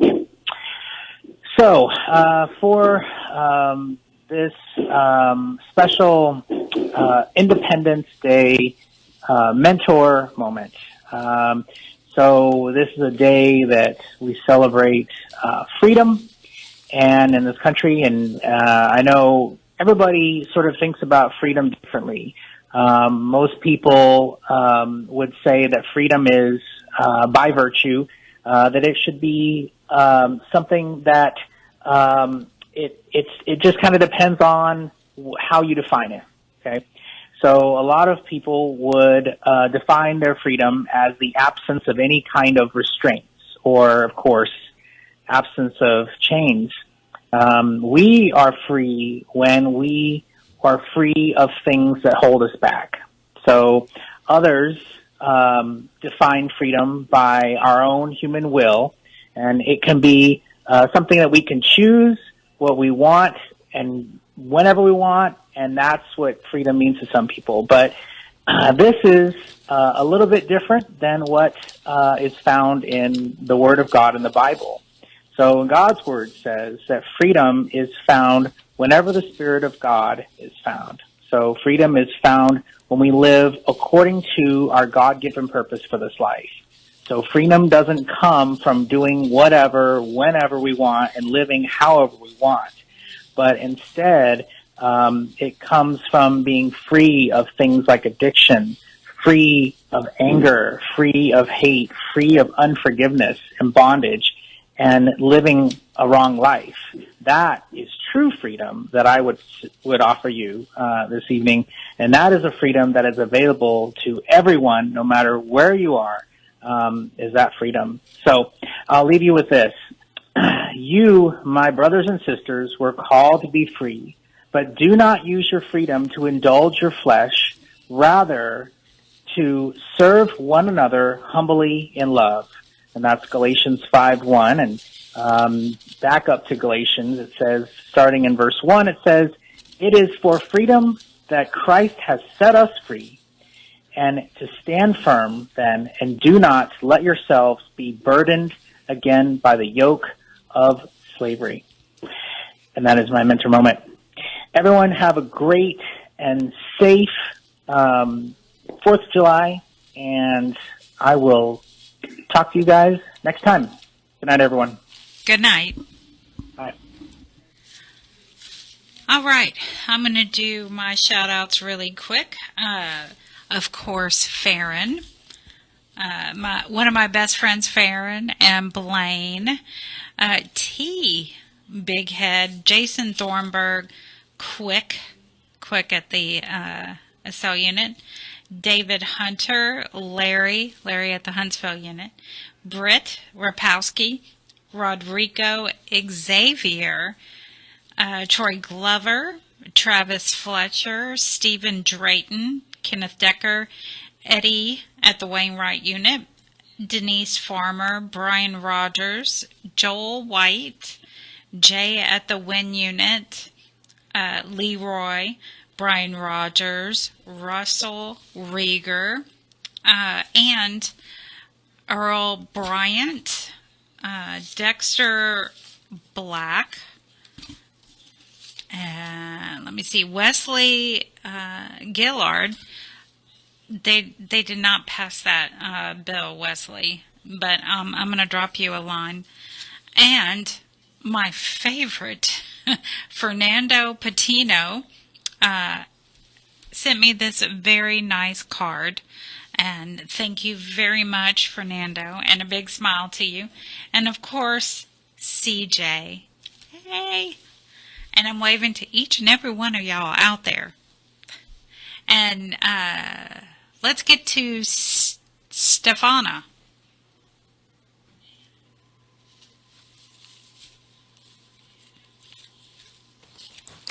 Desde la más hermosa isla del Mediterráneo, la Sardegna, un feliz cumpleaños a mi amado Dennis, que se encuentra en el corredor de la muerte de Texas. Bimbo, quiero decirte que te estimo tanto por lo que eres y cómo enfrentas tu lucha. Tu simpatía es única. Espero agradezcas esta sorpresa de escuchar la voz de tu bimba italiana. Con infinito amor, Stefana. Buon compleanno.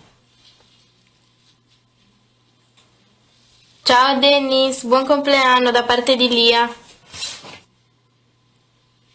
Ciao Dennis, tanti cari auguri, buon compleanno da Ida. Sono Vitalina e ti faccio tanti auguri di buon compleanno. Ciao. Hello Dennis, happy birthday to you and a big hug. God bless you, Erika.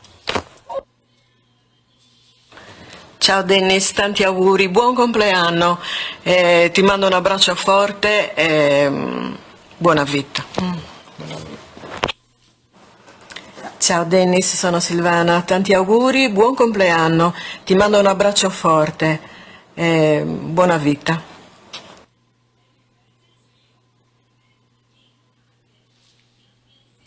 That's it. That's it? Yep.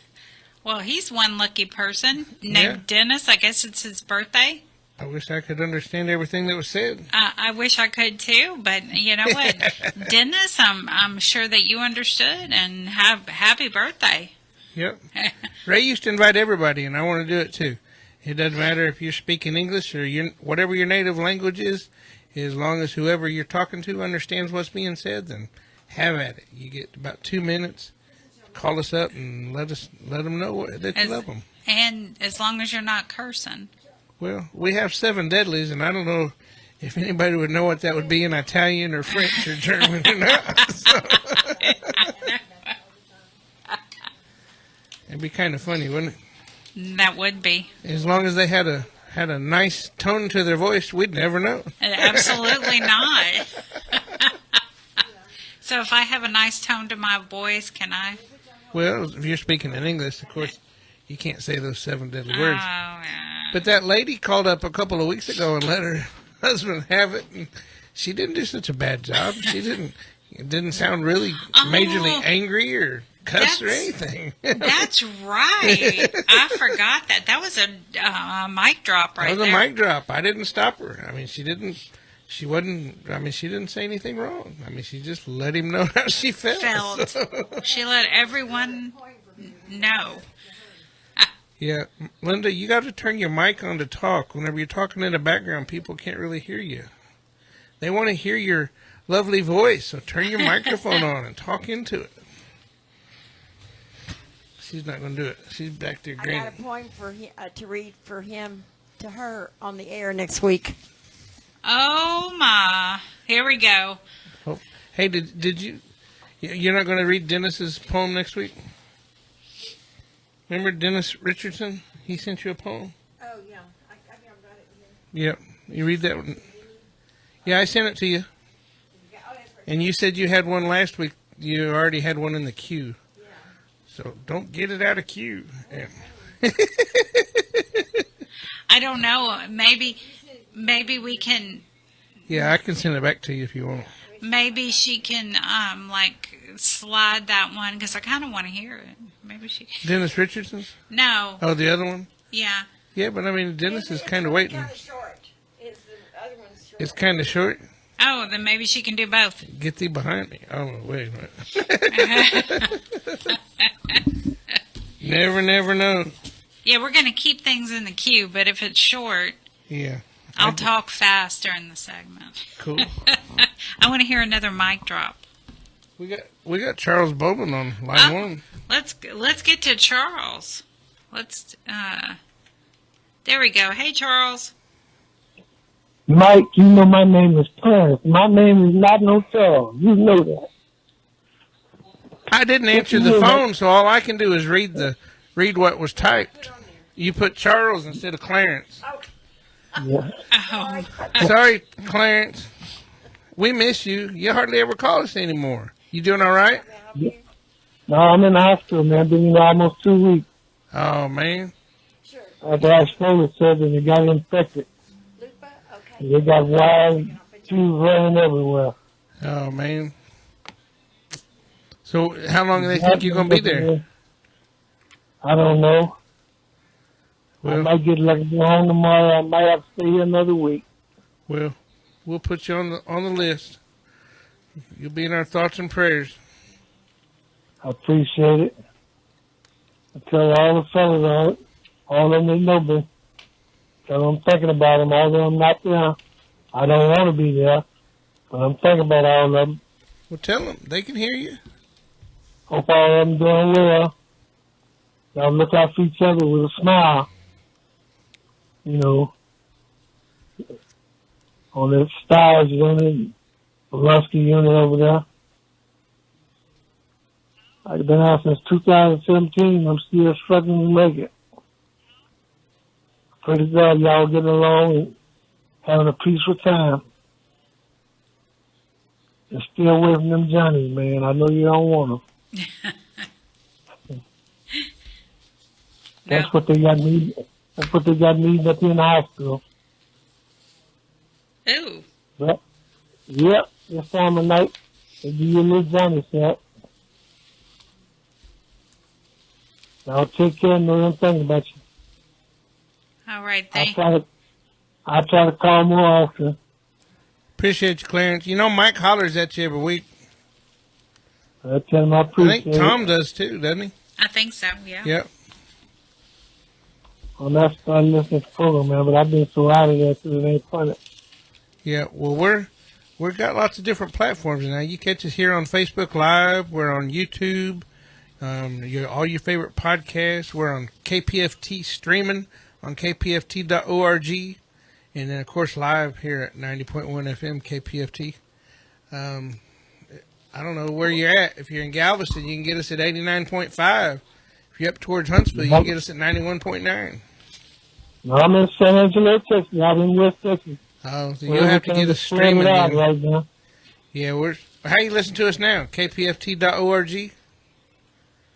Well, I picked you up on my phone. Yeah. Which is a miracle. Well, we appreciate you tuning in. It's good to hear from you every now and then anyway. Everybody out here trying to swim somewhere. Man, it's flooding out here. Yeah, that's what we were hearing. There's a bunch of folks missing out there. That Guadalupe River done washed everybody away. I don't know. What'd they say, 27 people? 25 are confirmed dead, but there's 27 missing. Yep. Don't even know where they're at. And then Dee Dee was watching videos earlier. They showing houses and garages and cars and boat trailers and everything else just going on down the river. I'm telling you. So, Y'all take care. All right, Clarence, you have a good night, buddy. Y'all, God bless. All right, God bless you too. So is it my turn? Oh, we got Lupa. Oh, let's do Lupe. Hello. Hi. Go ahead. Can you hear me? We sure can. Look, I kept saying hi, and y'all weren't talking to me. Oh, sorry. It just came on. I just couldn't hear. It was very, very far away, but then I heard that there was a conversation going on with, about all the flooding and how tragic, and we're just all praying for all the people that haven't been found yet, or the children that haven't been found yet from the camp also. But I wanted to, my name is Lupe, and I wanted to do a shout out for Isidro de la Cruz in the Polanski unit. And just wanted to let him know that I'm thinking of him, praying for him, letting him know that my family's all okay. And I'm hoping that he's doing okay. I communicated with his mother today. I wanted to let him know that. And that was it. Just to let him know that I'm thinking of him, praying for him. And just wanted to say hello. Well, thank you so much. Well, thank you all so much for making it possible. Thank you. Have a great weekend. Absolutely. The same to you all. Bye-bye. Bye-bye. All right, David. All right, I want to start out with right at the top was Bill R. Sims. I hope you can see better tonight. We did make a few adjustments out there the best we can. I think last week you said that something about the beginning of the video, but I think last week at the beginning of the video we were having sound issues, and so they were out there trying to figure out the sound issues. But then the only thing is them cranes. I mean, they're not my cranes, and so tonight we kind of pushed them all to the back except for the one on the end, and she's using that little bitty mic stand. So I think tonight you should be able to see pretty good. But I mean, it's not our studio, Bill. You think that we can just move everything, but we can't. I mean, we got to make use of what's here or get a new studio, which I'm not sure KPFT is going to ever do that. We're lucky to have this one. I mean, absolutely. Dee Dee and I drove by the old place today. It ain't nothing but a yard. They don't even have a driveway. I mean, the whole parking lot's gone. Everything's gone. Holler out to Charles Don Flores, Clinton Young, Cornelius Robinson, Dennis Lee Richardson. You heard us talking about you a while ago. Dennis Wayne Price, Douglas Rivera, Iron Thunder Horse. Linda was talking to me earlier. Did you get those pictures, Linda? Yes, I did. Joe Ramirez, Kenny Morissette, Perry Williams, Pete Sines, Roderick Cooks, Roderick Johnson, Rodney Reed. I hear you getting some lots of conversation in. Sonny Wilson, Will Spear. That's a pretty good one there. Will Spear. I was telling Linda how the last letter I got from you was jugging at me. About you, wasn't it, Dani? Who, Will Spear? Will Spear? Wasn't Will Spear jugging something about me and you talking about something on the air? I don't know. You didn't tell me that. It's been a while back. Anyway. Akeem McIver, Alexander Orchard, Andrew Westbrook, Ashley Bradshaw, Brian Smith, Charles Miller, Crystal Minnie, Curtis Henderson, Curtis Otto, Daniel Campbell, Daniel Lipscomb, Daryl Adkins, David Easley, David Saffel, David Weller, Douglas Stickle, Erlen McKay, Gustavo Sanchez, Hakeem Tyson, Hugo Cusalpa. Did I do better this time, Dani? Isaac Navarrete, Jaime Quijano Jr., Jamal Fisher, James McElrath, Jaron Reasonover, Jesus Vasquez. By the way, James, I did get your message earlier today. I think I printed it out. It's sitting at the house.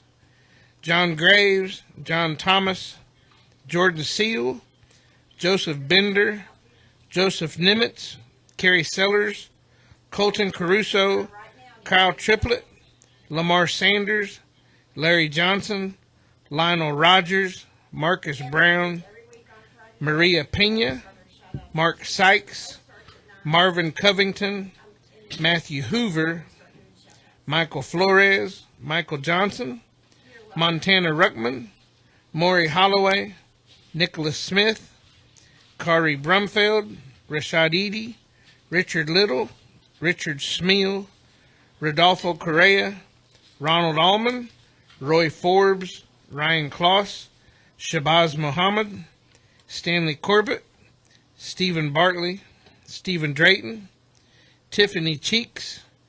Stephen Drayton, I did give you a message over to Bleezy, so I think she said that she called that phone number. So be looking for a message from Bleezy. Travis Walters, Tyler Ship, Victor Gamble, Victor Loya, Walter Woodard, Zachariah Ariel. Travis, keep your head up. I did get your message earlier today. I didn't have time, or didn't make time to write you back. Sorry about that. But I did see what you said. I'm going to go back and reread it later on and see what I can do for you. So it's got a couple of minutes left. You got any burning desires or anything you want to talk about, Dani? Oh, I have a lot of burning desires. I don't think I can, TDC is something else. Let me just say that. Yeah, that's a good way to put it. I can say that I'm having issues with Securus. So my bank account was hacked. So I had to open up a totally new bank account. It was that bad. And Securus is not being kind to me right now.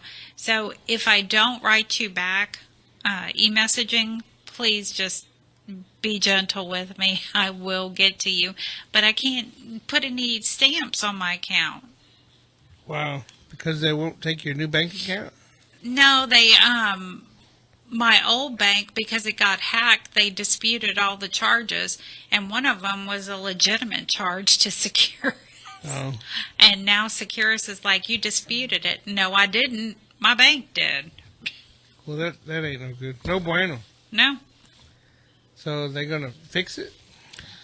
Actually, I contacted our contact, David, and asked him to please help me with it. He said he was going to, so we'll see.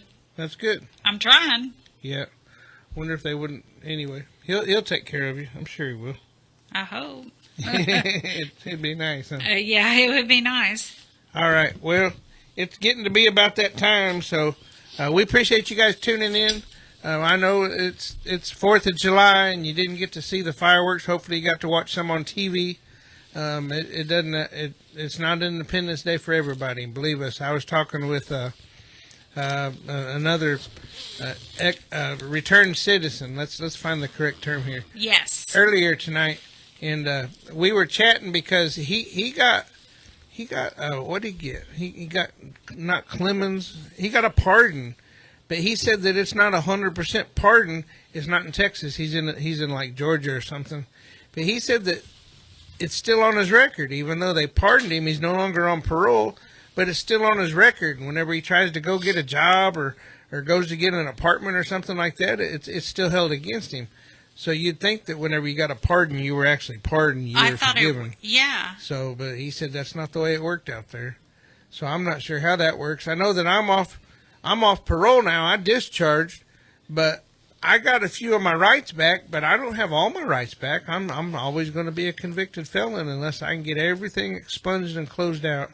And I thought that's what a pardon was, but he said that it's still on the record because he still got all the arrests and everything there. So I guess maybe he got the conviction off, but he still got all the arrests. And I know I went to a job one time, and the lady showed me all the arrests that I had. So anyway, y'all stay tuned for Skyla Dawn and DJ Chill with Damage Control, and have a great weekend. Have a great weekend.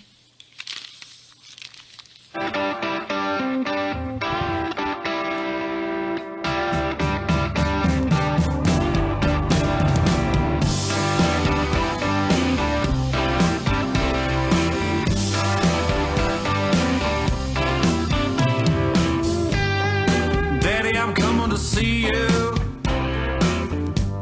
at visiting hours next week. Mama ain't been doing too well, I'll tell you more when we speak. And Billy's loving high school. He's out there blocking for JV. I'm sure he's gonna come around by the time you get released. It's Friday night, the inmates go quiet. Listen for a voice they know. It's prison radio. It's prison radio. From Paris to Polanski. Bonjour.